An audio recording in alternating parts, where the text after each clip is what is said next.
The Lavender Evening Dress. A few years ago, the postmaster in a village that lies beside the lonely waters of the Ramapo River, dappled by light and leaf shadow in the morning and darkened by hill shadows in the afternoon, talked often about a lithe, tawny girl with hyacinth eyes and wheat yellow hair. He was a sophisticated gentleman, traveled and urbane, a member of a distinguished family in those parts. To atone for his sins, he said, he taught a boys' class in a Sunday school that was in session on the first day of each week after the preaching, in a tiny, weathered church back in the Ramapo Hills. From the summits of those hills, on a clear day washed by recent rain, the slim gray towers on Manhattan Island seemed to advance into sight and hang like figures long ago worked into the tapestry on the old blue sky wall. None of the boys in the Sunday school had ever entered the city on the horizon, and only a few of them had been to Hilburn or Sloatsburg in York State or any of the New Jersey towns to the west. They were a shy lot, but wild as wood animals are wild, and they found the simple lessons in Christian ethics the postmaster was trying to teach difficult at best and impossible at those times when that girl was around. She went through his class, the postmaster said, like a slow pestilence. A boy would be gone for a month, sometimes 2 months, and then he would come back on a Sunday, glowering and sheepish, and one of his schoolmates would be absent for a while. The Sunday school teacher would sometimes see him and the girl picking wild blackberries on a hillside, or on a Saturday night, walking the road, shoes in hand, to a country dance. There was much talk about the girl among the hill folk gossips, and the postmaster, whose job gave him speaking acquaintance with most of these, gathered from what they said that she was gay and hot-tempered and amoral, feeling that the general admiration gave her the privilege of disobeying the somewhat eccentric conventions of her own community. The only time he had a good look at her was during a Wednesday night prayer meeting at which, according to an announcement the previous Sunday, the contents of 3 barrels of old clothes from the members of a New York City church would be distributed. The girl came in after the service, just as the preacher beat in the head of the first barrel. She was barefoot, and it was obvious that she wore only a stained and patched calico check dress, much too small for her. She sat in the back pew and paid no attention as the usual pathetic garments that are contained in such shipments were displayed and granted to those who could argue the greatest need. There was a gasp when the preacher pulled from the middle of the second barrel a lavender evening dress covered with sequins that glinted like tiny amethysts. It was cut low off the shoulders, and as soon as the preacher saw that, he rolled it up into a shapeless bundle and held it helplessly, waiting for someone to speak for it. No one did, but the girl stood up and padded swiftly down the aisle. Without saying a word, she grabbed the dress from the good man's hands and raced out of the church. From that time on, the postmaster said, no one ever saw the girl in other costume. Rain or shine, day or night, she was a brush-stroke of lavender against the brown of dirt roads, the green of hill slopes, the khaki-colored shirts and pants of whatever boy strode beside her. Frost came early that year, and leaves dropped. The air was clear, and the New York towers came nearer and stayed longer. The hill people were all talking about a letter that had come to the girl from cousins in New Jersey. The postmaster had told one of his Sunday school boys that the letter had come, and the next day she had stood before his window and quietly asked for it, the sequins glinting purple in the shadowy room. People who dropped in the next day said her cousins had invited her to visit them, and they had sent her the money for her bus fare. A week later, a witness regaled the postmaster with a description of the expressions on the faces of the bus passengers down on the asphalt highway 12 miles away when the girl climbed aboard, holding her long skirt about her waist. In mid-December came a cold snap, and the thermometer outside showed 18 degrees below zero when the postmaster opened his window for business. The people in the line of waiters for mail were more eager to give him the news than to receive their letters. The body of the girl in the lavender dress had been found frozen and stiff on the road a few miles above the bus stop.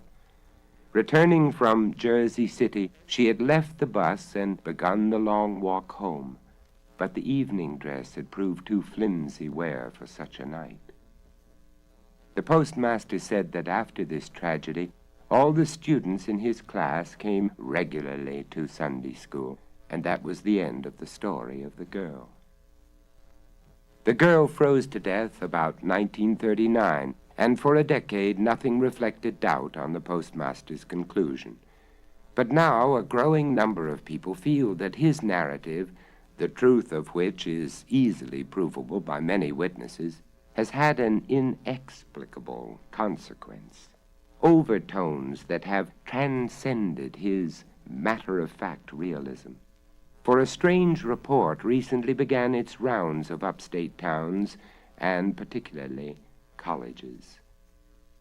It had many variants, as such tales do, but in none of them was it in any way connected with the account of the girl, her dress, and her death. A factual record known only in the vicinity of her Ramapo home. And the suggestion of such a connection is made here possibly for the first time.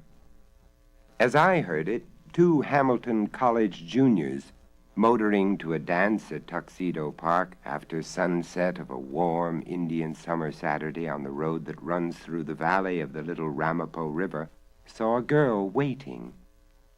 She was wearing a party dress the color of the mist rising above the dark water of the stream, and her hair was the color of ripe wheat. The boys stopped their car and asked the girl if they could take her in the direction she was going. She eagerly seated herself between them and asked if they were going to the square dance at Sterling Furnace. The thin, tanned face with high cheekbones, the yellow hair, the flashing smile, the quicksilver quality of her gestures enchanted the boys, and it was soon a matter of amused debate whether they would go along with her to Sterling Furnace or she would accompany them to the dance at Tuxedo. The majority won, and the boys were soon presenting their new friend to the young couple who were their hosts at the park. "Call me Lavender," she said to them. "It's my nickname because I always wear that color." After an evening in which the girl, quiet and smiling, made a most favorable impression by her dancing, drifting dreamily through the waltzes in a sparkling cloud of lavender sequins, stepping more adeptly than any of the other dancers through the complications of revived square dances, Money Musk, Hull's Victory, Nellie Gray, the boys took her out to their car for the ride home. She said that she was cold, and one of them doffed his tweed topcoat and helped her into it. They were both shocked into cliches of courtesy when, after gaily directing the driver through dusty woodland roads, she finally bade him stop before a shack so dilapidated that it would have seemed deserted had it not been for a ragged lace curtain over the small window in the door. After promising to see them again soon, she waved good night, standing beside the road until they had turned around and rolled away. They were almost in Tuxedo before the chill air made the coatless one realize that he had forgotten to reclaim his property, and they decided to return for it on their way back to college the next day. The afternoon was clear and sunny when, after considerable difficulty in finding the shack, the boys knocked on the door with the ragged lace curtain over the window. A decrepit, white-haired woman answered the door and peered at them out of piercing blue eyes when they asked for Lavender. "Old friends of hers?" she asked. And the boys, fearing to get the girl into the bad graces of her family by telling the truth about their adventure of the day before, said yes, they were old friends. "Then ye couldn't have heard she's dead," said the woman. "Been in the graveyard down the road for near 10 years. Horrified, the boys protested that this was not the girl they meant, that they were trying to find someone they had seen the previous evening. "Nobody else of that name's ever lived around here," said the woman. "'Twarn't her real name anyway. Her pa named her Lily when she was born. Some folks used to call her Lavender on account of the pretty dress she wore all the time. She was buried in it." The boys once more turned about and started for the paved highway. 100 yards down the road, the driver jammed on the brakes. "There's the graveyard," he said, pointing to a few weathered stones standing in bright sunlight in an open field overgrown with weeds. "And just for the heck of it, I'm going over there." They found the stone, a little one marked Lily, and on the curving mound in front of it, neatly folded, the tweed topcoat. Bond of Reunion. 6 good companions vowed one end of summer night that they would sometime come back to Pascagoula. They had parted in many another September, knowing that in June they would be together again beside Mississippi's Gulf waters. Now they were possessed by the youthful mood of perhaps never again, as their driftwood fire lighted the weathered pillars of the house behind them and the line of shore ahead where dark ripples winked on the white sand. The 4 girls had been childhood neighbors and close friends in New Orleans.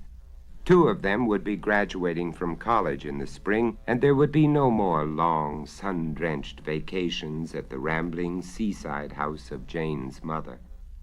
The 2 boys were brothers, Bud and Jimmy, and they had grown up in Pascagoula, helping the widowed mother with her pecan orchards and running wild in the moss-hung woods and along the Gulf Coast bayous. "It won't take," said Jimmy, youngest of the party, "unless each one of us leaves something he likes behind him. Then we can be sure there'll be a time when we can all be back to tell each other all that's happened to us since we went away." "Oh, what do you like most of all?" said Bud, laughing, knowing what his brother's answer would be. "The sparrows," said Jimmy promptly, and all looked for the black outline of his catboat rocking at her mooring just offshore. "It's funny," said Elizabeth thoughtfully, "but I never think of the sparrow as belonging to anybody. She's more like one of us, the 7th one. We've sailed her over every inch of water in miles and miles. She's taken us swimming every summer day since we were infants. We all love her so much. Well, almost as much as Jimmy does." "I reckon if we leave her here," said Jimmy, "each one of us will be leaving the one thing in Pascagoula he loves most. And she'll make sure we'll be back, all of us, whenever the time comes." The 5 who still live say their vow was all but forgotten 6 years later. They were scattered as they had known they would be, and the idea of reunion had become impracticable and remote. Elizabeth had married a Yankee and lived in faraway New York. Of the rest of the girls, 1 was a social worker in Virginia, 1 was a housewife in Baton Rouge, and Jane, whose mother now lived the year round in Pascagoula, was teaching in a New Orleans grammar school. Then a letter brought each one of them an almost unbearable sorrow. "Jimmy has been murdered," wrote Jane's mother. "He took a load of pecans into New Orleans and had to leave the truck in town for repairs. On his way to the railroad station, he was hit over the head and robbed by someone who must have seen him receive payment for the load. He lay in the gutter, his skull crushed, for an hour or so before he was picked up. He died unidentified in Charity Hospital the next day." The girls say they were so overcome with grief on reading the letter that the postscript made little impression on their minds. though they all remembered it later. The Sparrow has gone. On the day Jimmy died, when no one was looking, she slipped her moorings and drifted away. Of course, Bud has had no time yet to look for her. I notified our friends, the Coast Guard, and they tell me they have made a thorough search of all bayous, but have found no trace of her. The end of the story came 3 years later, and not so long ago. Elizabeth went to New Orleans to have the family doctor remove her tonsils. After the operation, the social worker came home on her vacation, and the Baton Rouge housewife could not resist the opportunity of being with her old friends. Though they had seen each other separately, it was the first time that all 4 girls had been together since the night on the beach when they had made their vow. On the first day of the weekend, they were motoring to Pascagoula. "It won't be the same without Jimmy," said Elizabeth. "I don't know whether I can stand it." "You get used to his not being there," said Jane. Their automobile crossed the bridge over the Pascagoula River into the town at 4 o'clock. They knew this because they looked at their watches when Elizabeth exclaimed that the new roads had made the trip hours shorter than it used to be. They stopped at a drugstore for a few minutes to buy cigarettes, then drove the 2 miles out to the old beach house. Jane's mother stood in the doorway, and Elizabeth jumped from the car and ran to greet her. She stopped short when she saw that the older woman was pale and wild-eyed, shaking with emotion. "The Sparrow came home," she said. "At 4 o'clock she drifted in. She's down there bumping the seawall now." As the eyes of the girls followed the direction of her pointing, they saw the top of the little mast bobbing up and down, and suddenly Bud was with them, an older Bud whose eyes seemed to burn with grief. "He told us that the Sparrow would see that we all came back," he said. "And now, don't say it," said Jane sharply. And they were all silent in the shock of their inescapable surmise.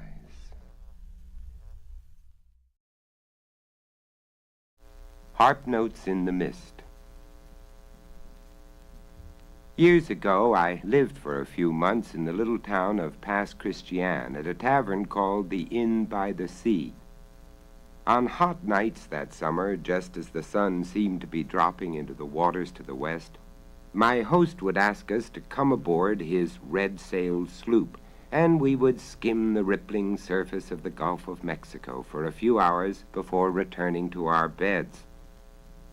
Among those who sailed with us on those evenings were gentlemen who had been born in Pass Christian, and sometimes as the moon climbed the sky, they would tell us a legend of the old town. They said that when their great-grandfathers were young, the whole populace was awakened on a foggy night by a strange reddish glare far out on the Gulf. Voices called through the streets, urging the young men to launch their boats and go to the rescue of a ship burning on the horizon.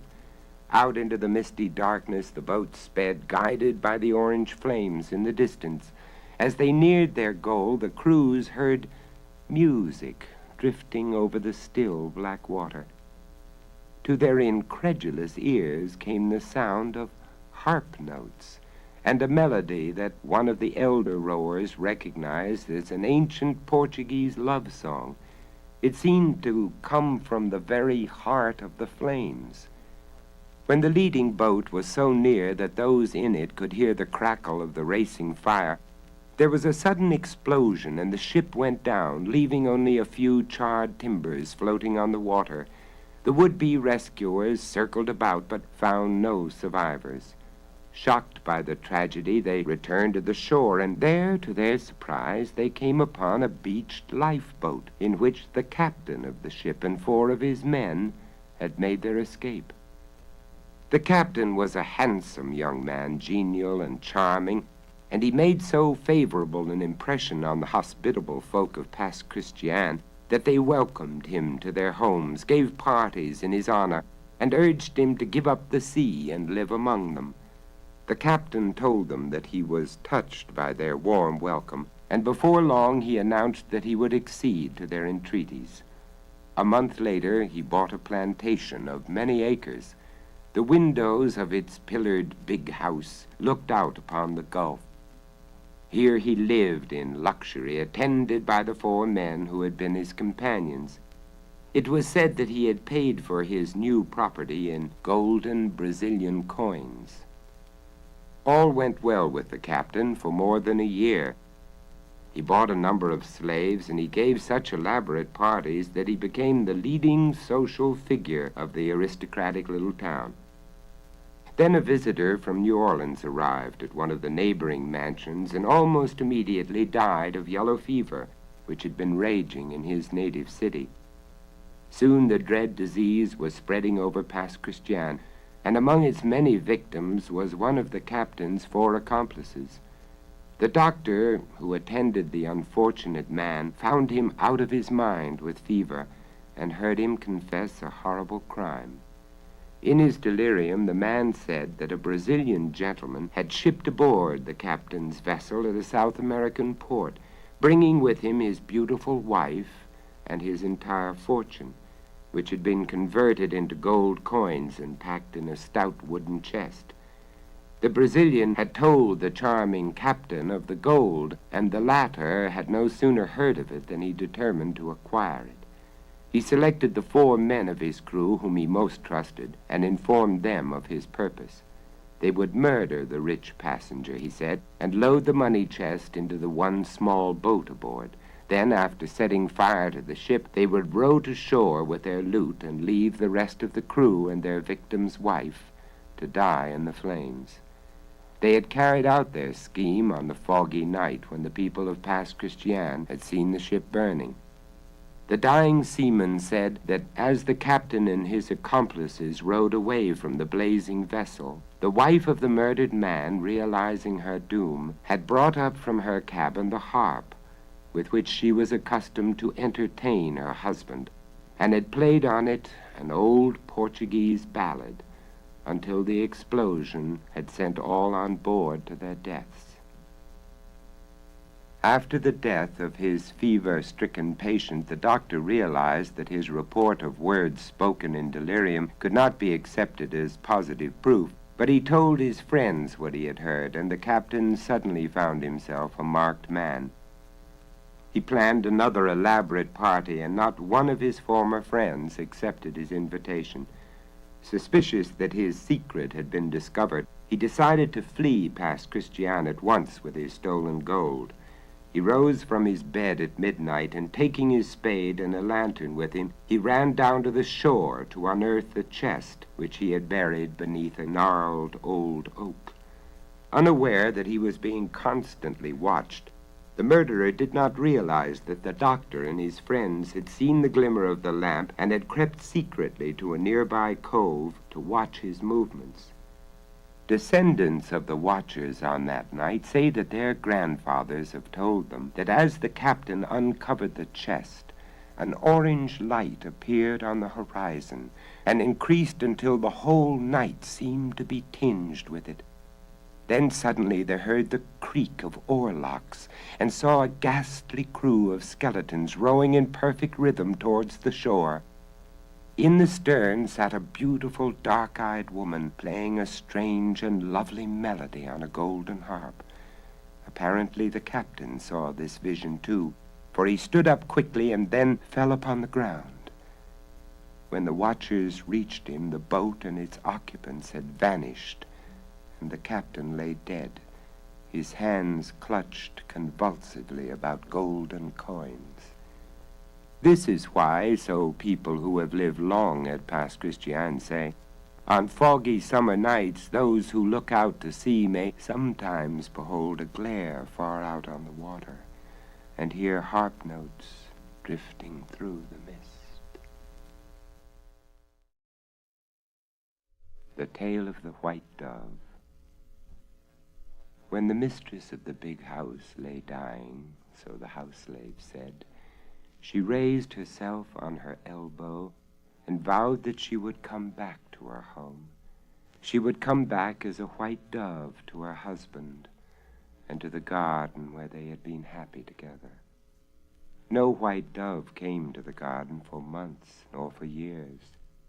But on the day that the master carried a bride inside the pillared portal, the slaves heard a low grieving, and in the garden, hardly distinguishable against the white blossoms on the snowball bush, they saw the white dove. Every afternoon after that, at exactly the same time, the bird appeared, uttering heart-broken moans. The slaves were frightened. They said that their first mistress had kept her word. The whole community became excited. People began peering over the garden wall to see the dove. The bride became tearful, the master exasperated. Finally, one afternoon, gun in hand, the master strode from his house in a towering rage. As he approached the snowball bush, the dove rose in the air, fluttered toward him.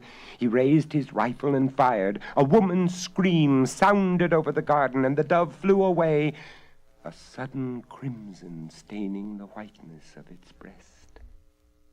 That night, as he lay in his bed, the master died. No one has ever known the cause of his death. The master was buried near the snowball bush, and though the house has fallen into ruins and the garden is overgrown with weeds, the gravestone still stands. When I last visited in Alabama, neighbors told me that each spring, when the snowball bush blooms, they can hear a dove moaning in the night. Then they remember this story. One of them says that he rode by the old house one moonlight night and saw on the topmost branch of the bush a white dove. Its breast, he swears, was stained blood red.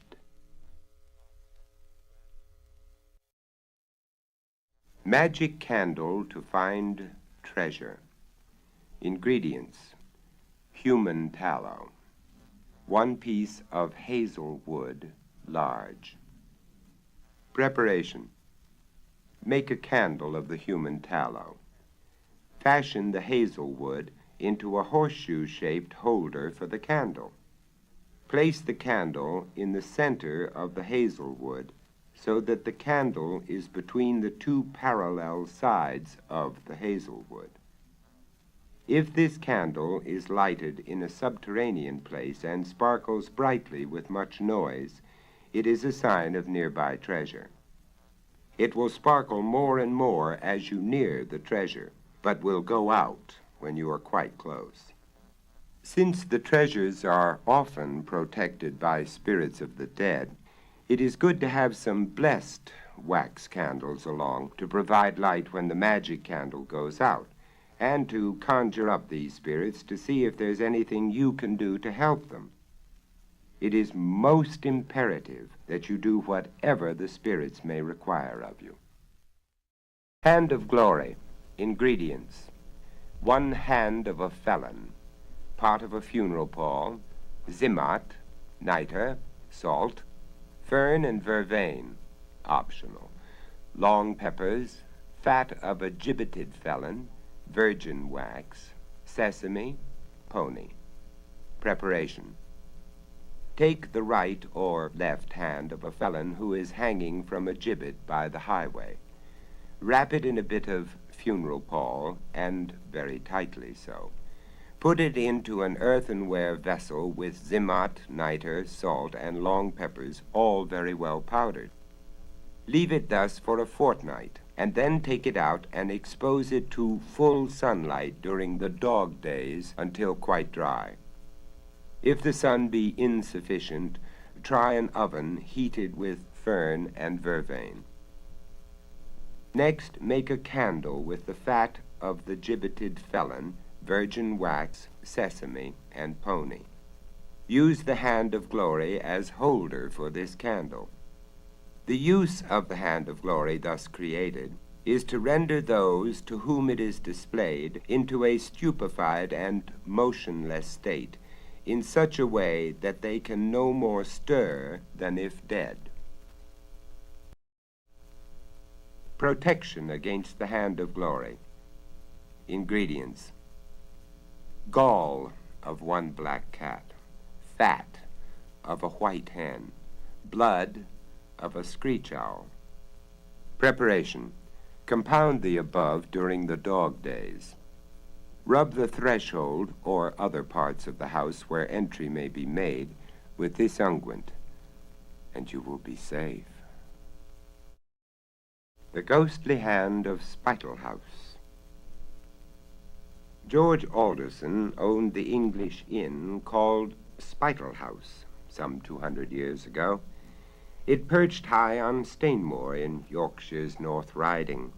What with iron bars at the windows, walls a foot thick, and steep stone steps leading to the oak door, chained and bolted inside, Spital House looked more like a fortress than an inn. One stormy night in October, the innkeeper and his son Bob sat cleaning their hunting knives and firearms before the blazing logs of the hearth. "Up here on the moors, a man must be prepared for everything," remarked George Alderson, rubbing the shining blade of a knife on his sleeve.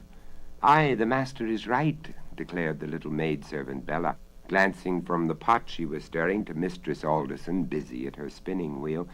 "'Tis nights like this, when winds howl and the rains beat, that evil men crawl from their holes." George and Bob nodded. They always kept their weapons handy, for in those days highwaymen roamed the solitary region around Stainmore as well as honest men. Both coming and going, travelers by stage twixt York and Carlisle stopped off at the inn, for Spital House, though grim and forbidding outside, was cheerful and warm within, with a succulent joint usually turning on the spit of the hearth.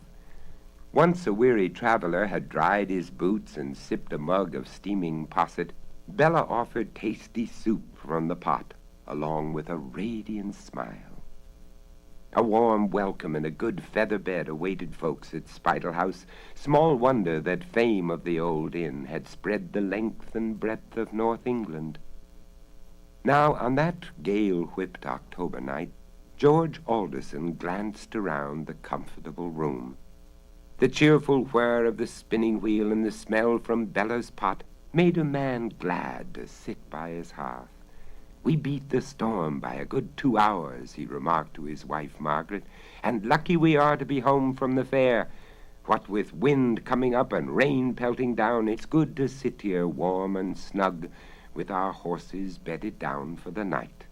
"That it is," Bob agreed, and grinned at his father.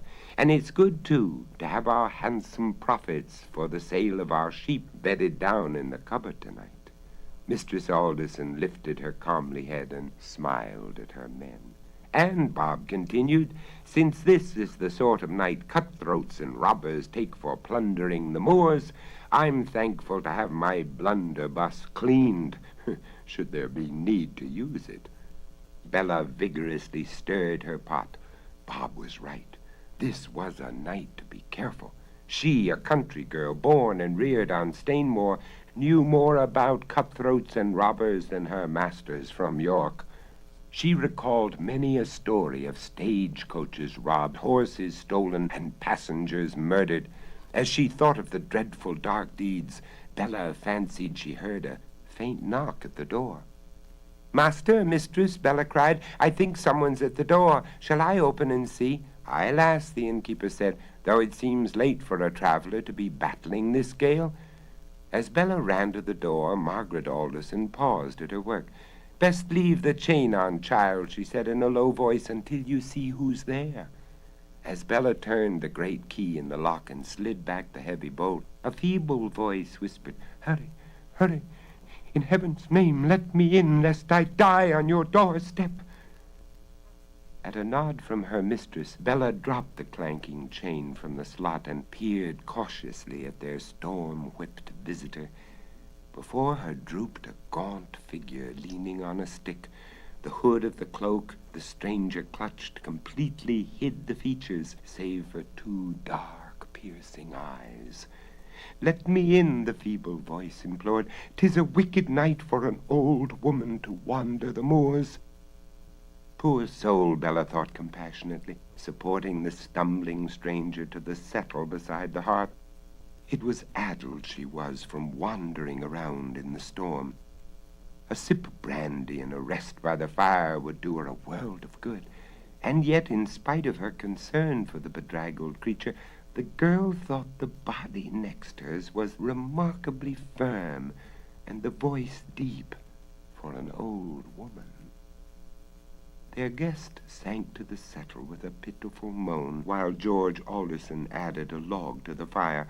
But when Bob sprang forward to remove the black cloak, dripping puddles on the floor, the aged woman waved him away. "No, no," rasped the hoarse voice, muffled within the folds of the hood. "I want nothing but to sit here by the fire before I go on my way.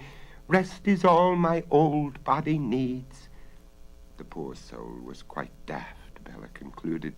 Only a witless person would forsake the chimney corner to wander abroad tonight. George Alderson, convinced that their guest wanted nothing but a nap in the warmth of the fire, drew Mistress Margaret aside. "It's late," he whispered. "We might as well get to bed. The old one's mad, if you ask me. I wager a gold sovereign she'll be right here come morning." As the Aldersons lighted their upstairs candles, Bella said, "I'd best keep an eye on the poor one. I'll sleep down here tonight and lock up afterwards if she decides to leave." Swishing at the ashes with her broom, Bella stole a quick glance at the motionless hooded figure. The old one was sleeping, the girl decided. It wasn't until Bella reached down for the bellows that her heart almost stopped beating. The toes of a man's heavy riding boots showed from under the hem of the long cloak the stranger clutched, even in sleep. This was no half-witted crone, but surely a robber disguised as an old woman. Bella knew that she must not make a false move, not with the Aldersons upstairs and herself alone with this fella. So she moved back and forth as usual, putting the room to rights. She set the milk to rise, then scoured the copper pot on the table. The figure on the settle moved restlessly. "When do you go to bed, girl?" the hoarse voice whispered. "Right away, ma'am," Bella answered, untying her apron. "Can I get you hot tea now that you've had your nap?" "Nay, nay," croaked the voice crossly. The hooded head turned away. "Then if you want nothing," the girl said, "I'll build up the fire and fix my bed. Nights like this, my room's cold, so I sleep on yonder bench where it's warm." The stranger grunted, but made no reply. "Good night, ma'am, and rest well," Bella said sleepily from across the room. If you need aught, call loudly," she added, "for I'm a sound sleeper." "That I am." Bella wrapped herself in her shawl and stretched out on the bench. Everything depended on her. Her own life and those of the Aldersons. In spite of the way she was trembling, she'd have to convince the outlaw that she was asleep, yet watch what he did.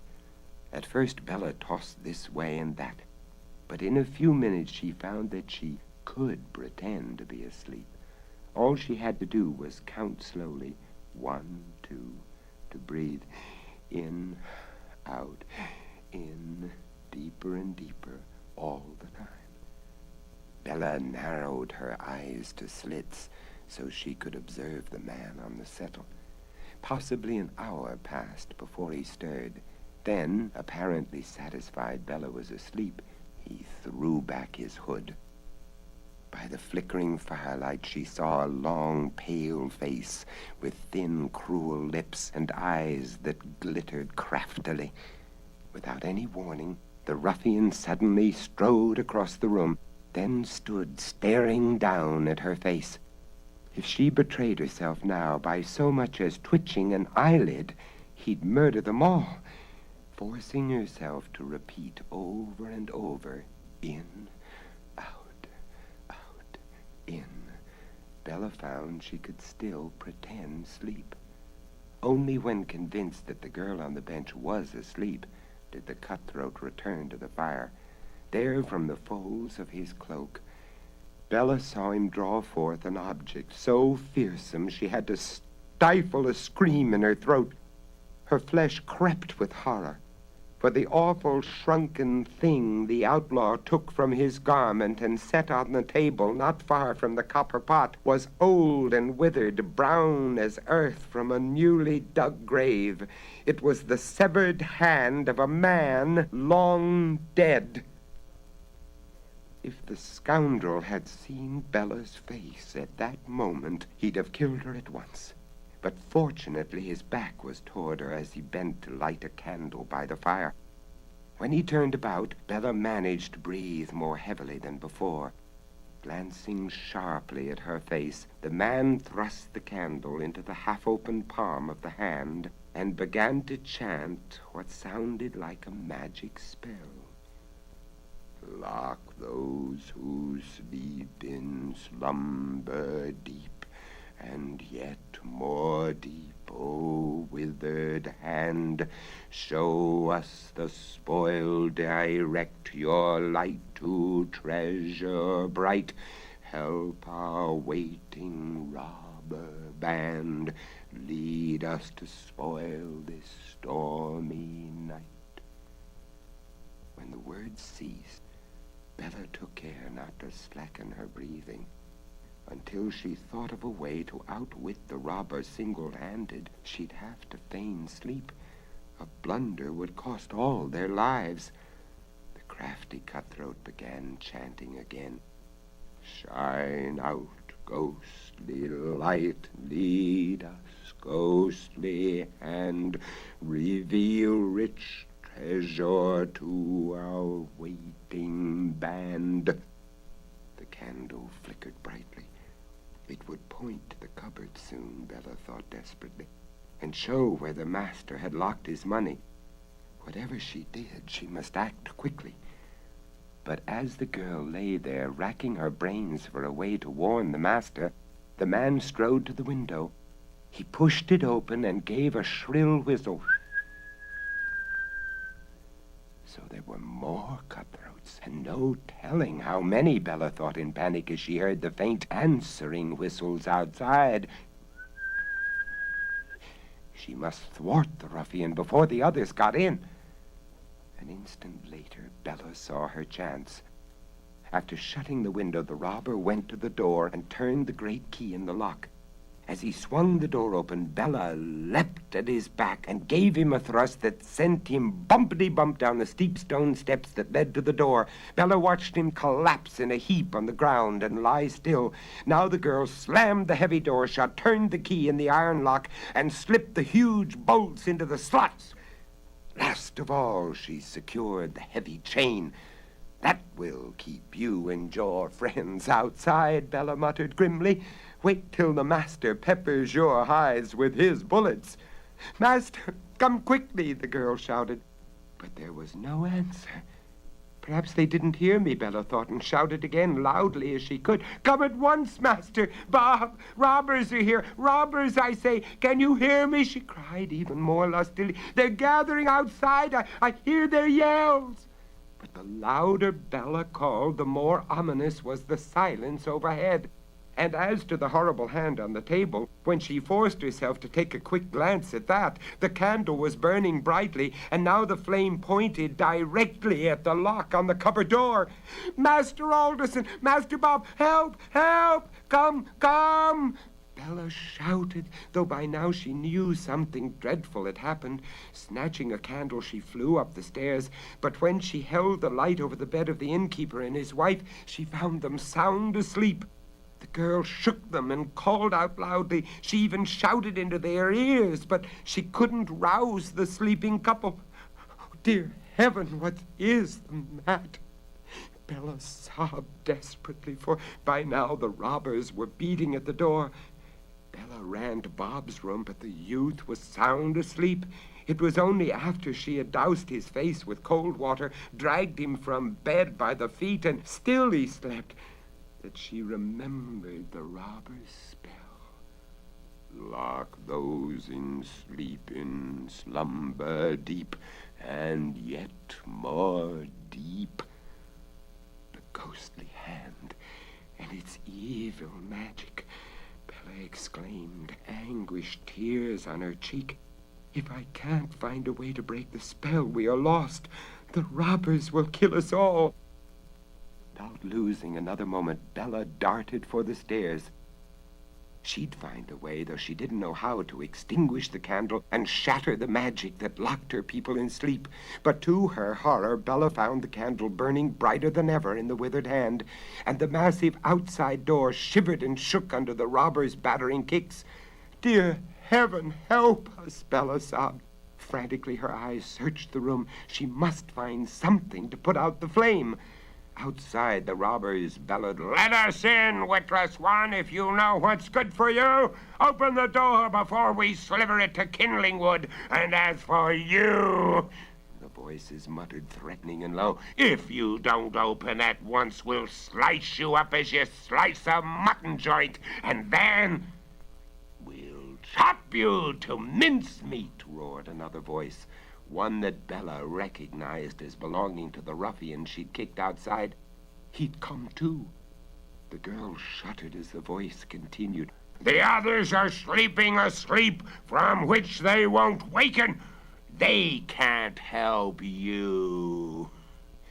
Thump, bang, thud, crash!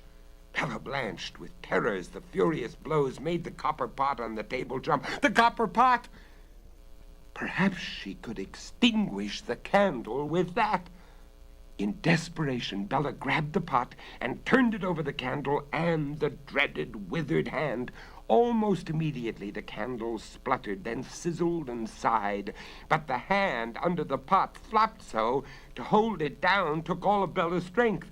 "Master, Bob, get up! The robbers are here!" Bella shouted. But now there was no need to rouse the men, for almost before she'd opened her mouth, she heard running feet overhead. Then a window slammed, weapons rattled on the floor. Bella wept with relief. She'd broken the spell, but the hand still jumped and rattled under the kettle. "You down there!" Bella heard George Alderson thunder. "Get gone! Get gone at once, before every man finds a hole in his skull!" Warning shots followed, then curses, threats. And in the midst of hammerings and poundings that frightened Bella half to death, there were screams and groans. As the ruckus raged on, she held down the pot, sick with fear lest the thing pop out. Only heaven knew what more power it had. She would take no chances in allowing it to get free. At the height of the battle, Bella heard the familiar voice shout, "We'll leave to the last man if you'll give us the ghostly hand." "And that's likely," Bella muttered, pressing down so her arms ached, for the hand under the pot gave a sudden wild flop.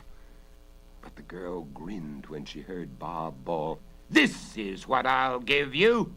Then followed a blast of bullets and screams of pain. In the ensuing silence, limping footsteps dragged away. Now George Alderson shouted from overhead, "Bella! Bella, are you all right?" He leapt downstairs with Bob at his heels. "Child, where are you?" He kept calling. "Are you safe?" "Never better, Master," Bella called back, though she still shook all over. "I'm safe, but please, can Master Bob fetch the parson at once?" "What in the world?" asked the innkeeper, stopping short at sight of the pale girl holding down the pot on the table. "It's the ghostly hand," said Bella, nodding toward the overturned pot. "It's still now, but I'd best hold on until the parson comes." With the Aldersons about her, Bella related the terrible events of the night. She told of the dreadful things she held captive, of the robber's spell and the burning candle. "We'd all be murdered but for you," said Mistress Alderson, embracing the girl. And to show how much he thought of Bella's courage, George Alderson gave her a handsome reward from the store in the cupboard. It's your part of the treasure you saved for us, he said warmly. When the parson came and learned what Bella had done, he called her the bravest lass on the moors. Folks hereabouts won't forget your loyalty and courage, he said. After he'd carried away the ghostly hand, he committed the wretched thing to God's care, with prayers of remembrance for the man to whom it belonged. And once the parson laid the severed member to rest in holy ground, people say, no one saw the ghostly hand again. To this day, Spital House stands high on Stainmore. On cold nights in October, winds still tear at the ancient tiles on the roof. Rain rattles the window panes. Yet since Bella routed the highwaymen close to 200 years ago, there's never been a robber bold enough to steal treasure from the cupboard of the old hostelry. The Leg of Gold. There was a rich lord who had a proud young wife on whom he lavished beautiful clothes and handsome jewelry. And one day, as she came rustling down to dinner in her long satin gown, she caught the heel of her silver shoe in the hem of her skirt, tumbled from top to bottom of the staircase, and broke her leg in 7 places. The rich lord sent for the doctor, and the doctor said, "Sir, I cannot mend this leg. I must cut it off." And he cut it off. Then the rich lord sent for a goldsmith and bade him make his wife a leg of gold. And the goldsmith made it so beautifully and fitted it on so cunningly that it served the lady just as well as a leg of flesh and blood. And she went walking around in her beautiful clothes and dancing and hopping and skipping about as merrily as she had ever done. So she and her husband lived for 7 more years without a care.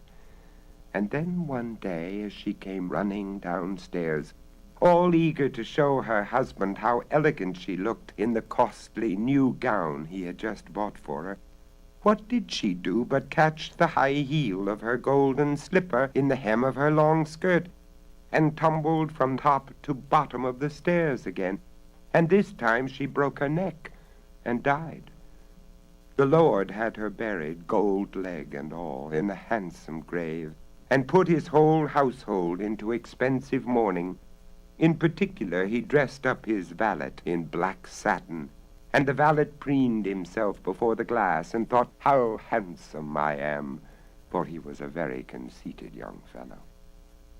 And then the valet had another thought. "My lady is dead. She has no more use for her gold leg, so why shouldn't I have it? Am I to remain a servant all my days, I, with my handsome looks and my fine manners? No, indeed. I will dig up that gold leg, melt it down, and sell the gold. Then I shall be possessed of a pretty little fortune, and can set up as a gentleman." So that night off he went to the churchyard, dug up the lady, wrenched off the gold leg, reburied the lady, carried the gold leg home, hid it in his wardrobe, and got into bed, well pleased with himself. But all that night a voice was calling from the churchyard, "Gold, gold, give me my leg of gold." Early the next morning the voice was still calling, and the grave digger heard it.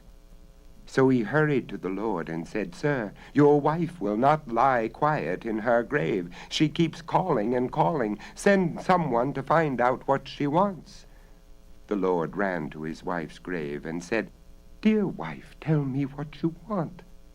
And the voice came up from the grave, calling out, "Gold, gold, give me my leg of gold." "Dear wife," said the Lord, "your gold leg is buried with you."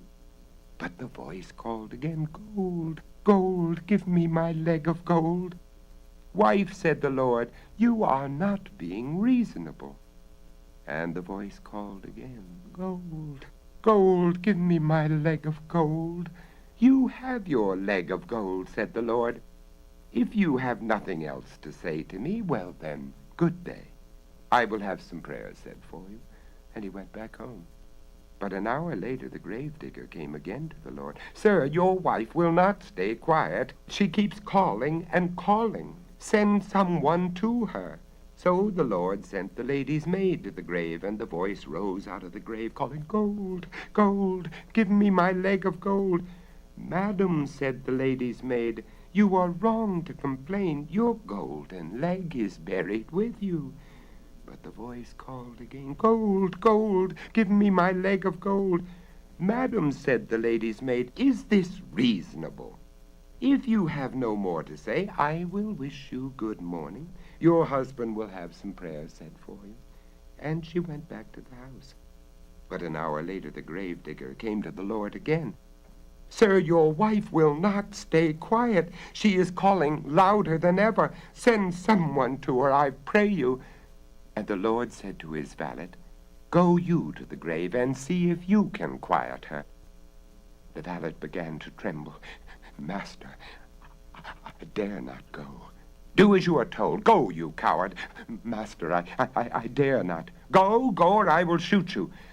So the valet went, shivering and shaking. And as he went, he heard the voice from the churchyard calling out louder and louder, "Gold, gold, give me my leg of gold." So he came to the side of the grave, and his legs bowed under him. "Madam," he whimpered, "what do you want?" "It is you that I want," screamed the voice. And the lady came up from the grave, took hold of the valet, dragged him under the ground, and ate him up.